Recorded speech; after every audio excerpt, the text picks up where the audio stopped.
Hi viewers, welcome to Bosco Campus Vision.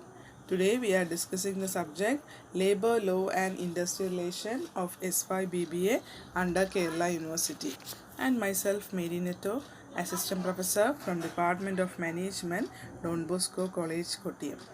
In today's section, we are discussing the two topics in Social Security, that is, the Payment of Gratuity Act 1972 and the Group Life Insurance. So first we can discuss the Payment of Gratuity Act 1972. So in the Payment of Gratuity Act 1972, the coverages are, that is, the act is applicable to all factories, mines, then plantations or oil field, port, railways, ships or establishment in which 10 or more workers are employed. All persons employed in these establishments are eligible for gratuity irrespective of their wages. So the central government is empowered to extend the act to any establishment. But the Payment of Gratuity Act. But last session we already discussed the Employee Provident Fund, the Maternity Benefit 1961, and so today we are discussing the Payment of Gratuity Act 1972. So ഇതും എംപ്ലോയീസിനുള്ളതാണ് അല്ലേ, ഒരു gratuity. അപ്പോൾ ഇത് act is applicable to all factories. അപ്പം ഈ act, അതായത് gratuity 1972 പ്രകാരം എംപ്ലോയീസിന് gratuity കിട്ടണമെങ്കിൽ അത് ഏതൊക്കെ ഫീൽഡിൽ ജോലി ചെയ്യുന്നവർക്കായിരിക്കണം? ദാറ്റ് ഈസ് ഫാക്ടറീസ്, മൈൻസ് അല്ലെങ്കിൽ oil field, plantation, port, railway, ship or establishment in which 10 or more workers are employed. അപ്പോൾ 10 അതിൽ കൂടുതലോ ആൾക്കാർ ജോലി ചെയ്യുന്ന ഈ പറഞ്ഞ മേഖലകളൊക്കെ ആണെങ്കിൽ അവർക്ക് വേജസ് കൂടാതെ, അതായത് ഡെയിലി വേതനം കൂടാതെ അവർക്ക് എന്തിനൊരു അർഹതയുണ്ട്? ഗ്രാറ്റുവിറ്റി കിട്ടാനുള്ള ഒരു അർഹതയുണ്ട്. So all persons employed in these establishments are eligible for gratuity irrespective of their wages. അങ്ങനെയാണെങ്കിൽ അവരുടെ വേതനം, വേജസ് കൂടാതെ ഈ ഒരു എമൗണ്ട് അല്ലെങ്കിൽ ഗ്രാറ്റുവിറ്റി കിട്ടാൻ അവിടെയുള്ള എല്ലാ തൊഴിലാളികൾക്കും അർഹതയുണ്ട്. The central government is empowered to extend the act to any establishment. അങ്ങനെയാണെങ്കിൽ സെൻട്രൽ ഗവൺമെൻറ് ആണ് ശരിക്കും ഈ ആക്ട് ഏതൊക്കെ മേഖലകൾ അല്ലെങ്കിൽ ഏതൊക്കെ സ്ഥാപനങ്ങളിൽ ഇത് വേണം വേണ്ട എന്ന് തീരുമാനിക്കും. ഇപ്പം നമ്മൾ പറഞ്ഞു ഫാക്ടറിയിൽ, മൈൻസ്, ഓയിൽ, പ്ലാന്റേഷൻ അങ്ങനത്തെ മേഖലകൾ പറഞ്ഞു.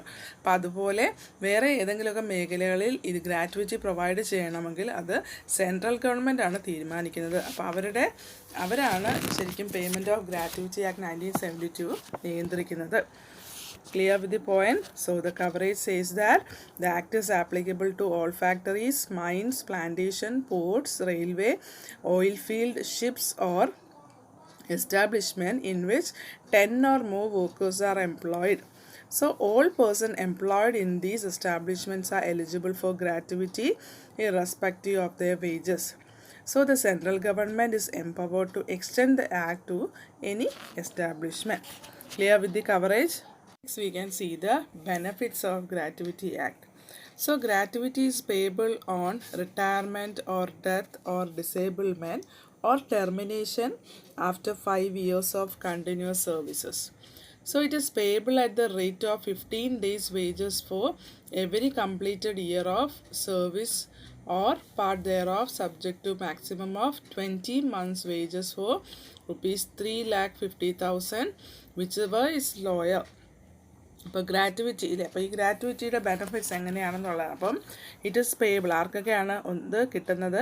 റിട്ടയർമെൻറ്റിൻ്റെ കേസിലാണ്. ഒരു വ്യക്തി ജോലിക്ക് കയറി കഴിഞ്ഞ് അദ്ദേഹത്തിന് റിട്ടയർമെൻറ്റ് സ്റ്റേജിലാണ് ഗ്രാറ്റുവിറ്റി എമൗണ്ട് കിട്ടുന്നത്. ഇപ്പം പി എഫിൻ്റെ കേസിൽ നമ്മൾ ഇന്നലെ പറഞ്ഞു അല്ലേ, 15 ഡേയ്സ് സർവീസ് കഴിഞ്ഞാൽ അദ്ദേഹത്തിന് അതിൽ നിന്ന് എമൗണ്ട് വിഡ്രോ ചെയ്യാം ചില പർപ്പസിന് വേണ്ടി. എന്നാൽ ഗ്രാറ്റുവിറ്റിയുടെ കേസിൽ അദ്ദേഹം റിട്ടയർമെൻ്റ് ആയിരിക്കണം, അല്ലെങ്കിൽ മരണപ്പെടണം, ഡെത്താണ്, അല്ലെങ്കിൽ ഡിസേബിൾമെൻറ്റ്, എന്തെങ്കിലും ഒരു അപകടത്തിൽപ്പെട്ട് എന്തെങ്കിലും ഒരു ആപത്ത് പറ്റിയാൽ ഡിസേബിൾമെൻ്റ് ആകാം, or termination after 5 years of continuous service.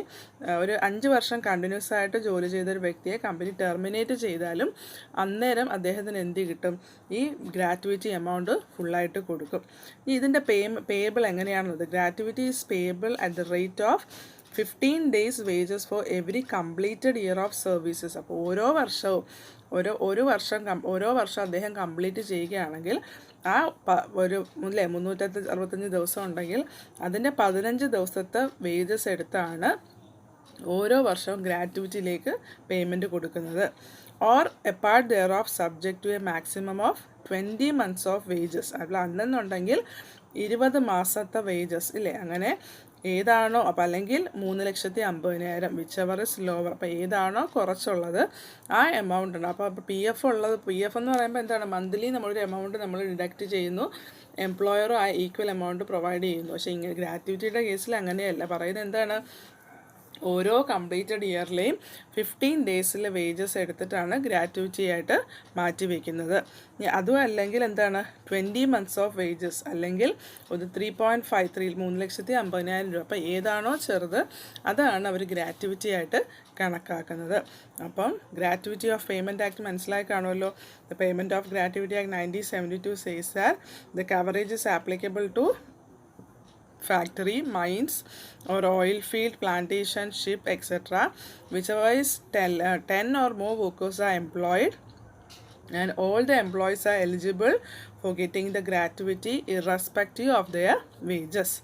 And the central government is empowered to extend the act to any establishment. And the benefit is payable only on retirement, death or disability, or termination after 5 years of continuous services. And the payable at the rate of 15 days wages of every completed year of services, or thereof subject to a maximum of 20 months of wages, or 3,50,000 whichever is lower. But clear with the payment of Gratuity Act 72.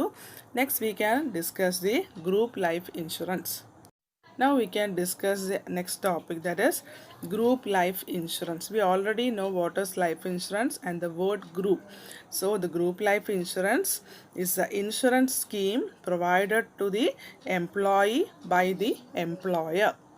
So group life insurance is a scheme which provide insurance cover on the lives of several persons under one insurance policy or contract.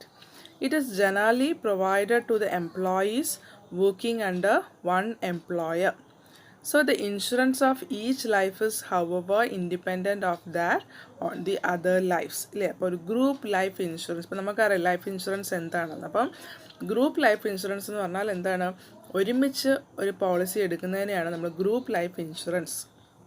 So it is A scheme which provides insurance cover on the lives of several persons under one insurance policy or contract. അപ്പം ഒരു ഓർഗനൈസേഷനിൽ ജോലി ചെയ്യുന്ന എംപ്ലോയീസിനെ എല്ലാം കൂടെ ചേർത്തുകൊണ്ട് ഒരു insurance policy എടുക്കുക അല്ലെങ്കിൽ ഒരു കോൺട്രാക്റ്റ് എടുക്കുകയാണെങ്കിൽ അതിനെയാണ് നമ്മൾ എന്തെന്ന് പറയുന്നത്, ഗ്രൂപ്പ് ലൈഫ് ഇൻഷുറൻസ് എന്ന് പറയുന്നത്.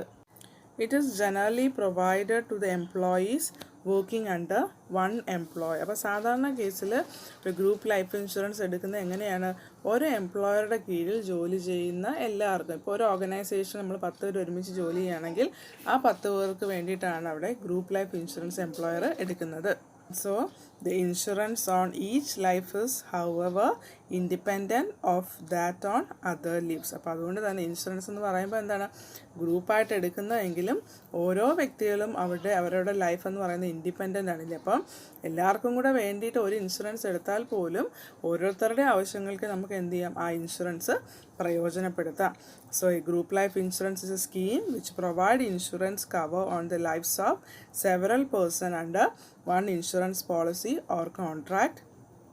It is generally provided to the employee working under one employer, and the insurance of each life is however independent of that on the other lives. Clear with the point? So next we can discuss the main features of group life insurance. So the first is, insurance is provided to all employees without any evidence of insurability. It provides risk coverage to the employees as long as they remain in the service of the employer. It is basically a contract between the insurance company and the employer.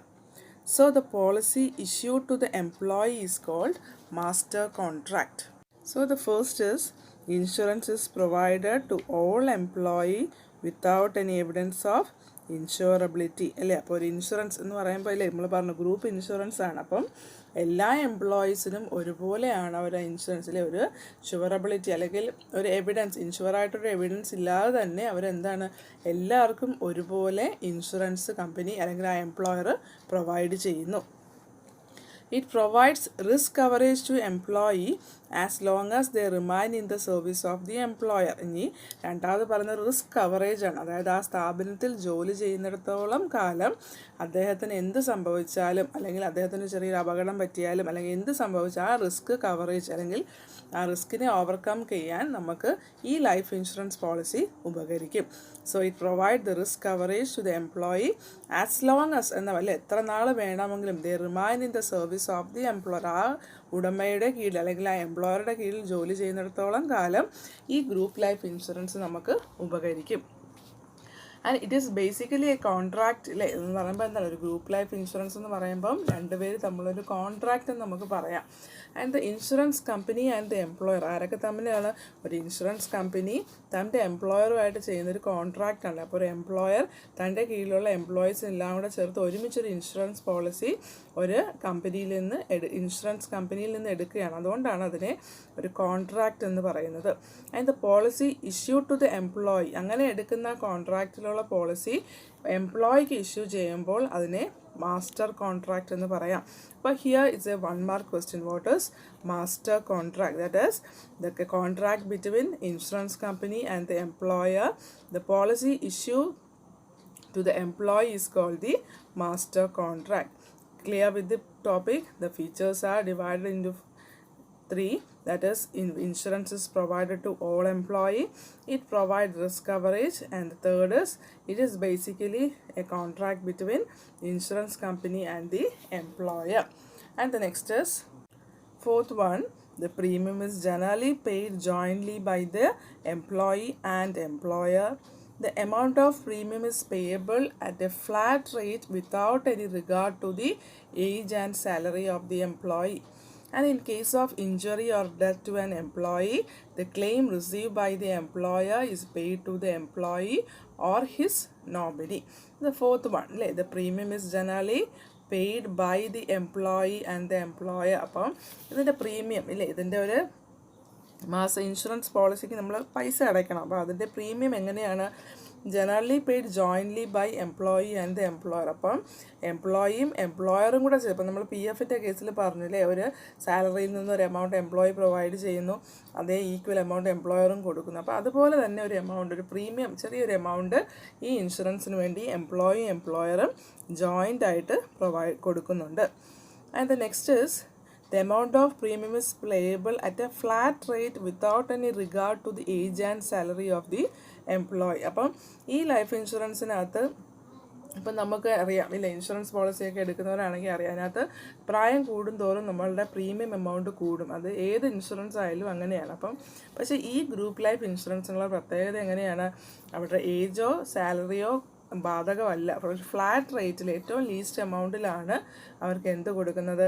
ഈ insurance policy കൊടുക്കുന്നത്. അതുകൊണ്ടാണ് the amount of premium is payable at the flat rate without any regard to age എന്ന് പറയുന്നത്. സാധാരണഗതിയിൽ ഓരോ വ്യക്തിയുടെ പ്രായം കൂടുന്നതനുസരിച്ച് premium amount കൂടും. അപ്പോൾ ഇവിടെ അതൊന്നും പരിഗണിക്കാതെ, അപ്പോൾ ഏജോ സാലറിയോ പരിഗണിക്കാതെയാണ് പ്രീമിയം ഫ്ലാറ്റ് റേറ്റിൽ പ്രൊവൈഡ് ചെയ്യുന്നത്. Next is in case of injury or death of an employee. ഇനി ഈ ഇൻഷുറൻസ് പോളിസി അടച്ചുകൊണ്ടിരുന്ന എംപ്ലോയി മരിക്കുകയോ എന്തെങ്കിലും ആപത്ത് സംഭവിക്കുകയോ ചെയ്താൽ the claim receive by the employer. അപ്പോൾ എംപ്ലോയറും ഇൻഷുറൻസ് കമ്പനി തമ്മിലുള്ള കോൺട്രാക്റ്റ് ആയതുകൊണ്ട് കോൺട്രാക്റ്റ് അല്ലെ ആ ഇൻഷുറൻസ് കമ്പനി എംപ്ലോയർക്ക് എന്ത് ചെയ്യും? പൈസ കൊടുക്കുകയും ഇത് ആർക്ക് കൊടുക്കും? It is paid to the employee or his nominee. അപ്പോൾ ഇഞ്ചുറി പറ്റിയാൽ എംപ്ലോയർ ആ എമൗണ്ട് ഇൻഷുറൻസ് കമ്പനിയിൽ നിന്ന് വാങ്ങിച്ച് എംപ്ലോയിക്ക് കൊടുക്കുകയോ ഇനി അദ്ദേഹം മരണപ്പെട്ടാൽ അദ്ദേഹത്തിന് ലീഗൽ ഹയർ എന്ന് പറയുന്ന നോമിനിക്ക് ഈ എമൗണ്ട് കൊടുക്കുകയും ചെയ്യും. ഇതാണ് ഒരു ഗ്രൂപ്പ് ലൈഫ് ഇൻഷുറൻസിൻ്റെ മെയിൻ ഫീച്ചേഴ്സ്.